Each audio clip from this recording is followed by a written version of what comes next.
नमस्कार।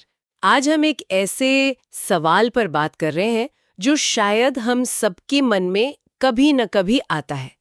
आर्थिक स्वतंत्रता मतलब फाइनेंशियल फ्रीडम, ये आखिर मिलती कैसे है? और क्या ये सच है कि जो लोग अमीर बनते हैं वो कुछ अलग ढंग से सोचते हैं? नमस्कार। हाँ, ये सवाल बहुत आम है और उतना ही गहरा भी। और इसी गुत्थी को थोड़ा समझने के लिए आज हम रॉबर्ट कियोसाकी की बहुत ही फेमस किताब रिच डैड पुअर डैड पर बात करेंगे। ओ हाँ, रिच डैड पुअर डैड, ये तो काफी चर्चित रही है, थोड़ी कंट्रोवर्शियल भी शायद। इसकी सबसे खास बात तो वो दो पिताओं वाली कहानी है ना? बिल्कुल। एक तरफ उनके अपने पिता, पढ़े लिखे सरकारी नौकरी वाले, जिन्हें वो पुअर डैड कहते हैं, जो हमेशा पैसों की तंगी में रहे।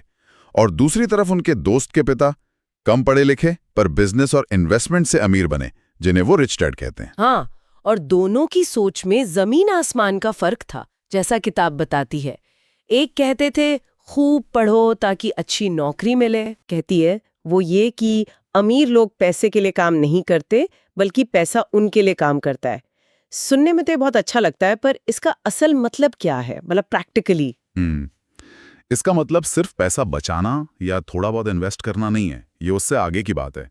रिच डैड का फंडा था कि अपनी कमाई का हिस्सा ऐसी चीजों में लगाओ जो तुम्हारी जेब में पैसा डालें, लगातार, बिना तुम्हारे वहां हर वक्त मौजूद हुए।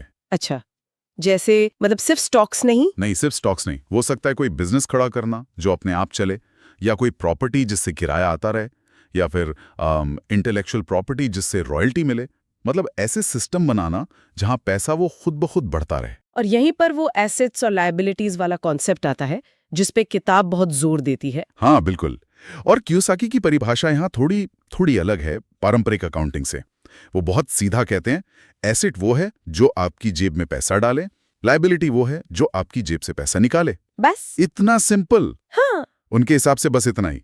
तो शेयर, रेंटल प्रॉपर्टी, मुनाफा देने वाला बिजनेस, ये सब एसेट हुए। और कार लोन की ईएमआई, क्रेडिट कार्ड का बिल, या बड़ा घर जिस पर भारी मोर्टगेज हो, वो सब लायबिलिटी। अच्छा, लेकिन इस हिसाब से तो फिर वो घर जिसमें हम रहते हैं वो भी लायबिलिटी हो गया, क्योंकि उससे पैसा आ तो नहीं रहा, जा ही रहा है मेंटेनेंस, टैक्स, लोन वगैरह में। ये बात थोड़ी थोड़ी अजीब लगती है ना? बिल्कुल। और ये किताब का शायद सबसे विवादित पॉइंट है। कियोसाकी का तर्क है कि जब तक आपका घर आपको कैश फ्लो नहीं दे रहा, वो लायबिलिटी है, भले ही उसकी कीमत बढ़ रही हो। उनका फोकस है पैसिव इनकम बनाने वाले एसेट्स पर। मतलब पहले एसेट्स बनाओ जो इनकम दे, फिर उस इनकम से अपनी पसंद की चीजें खरीदो, जैसे बड़ा घर या गाड़ी। एग्जैक्टली। यही उनकी सोच है, पहले इनकम जनरेटिंग एसेट्स, फिर लग्जरीज। ये तो हमारी आम पढ़ाई लिखाई वाली सोच से काफी काफी अलग है। किताब स्कूलों पर भी सवाल उठाती है ना? हाँ, बहुत बड़ा सवाल। कियोसाकी मानते हैं कि हमारा एजुकेशन सिस्टम हमें अच्छा एम्प्लॉय बनना सिखाता है, पैसा मैनेज करना या इन्वेस्ट करना नहीं।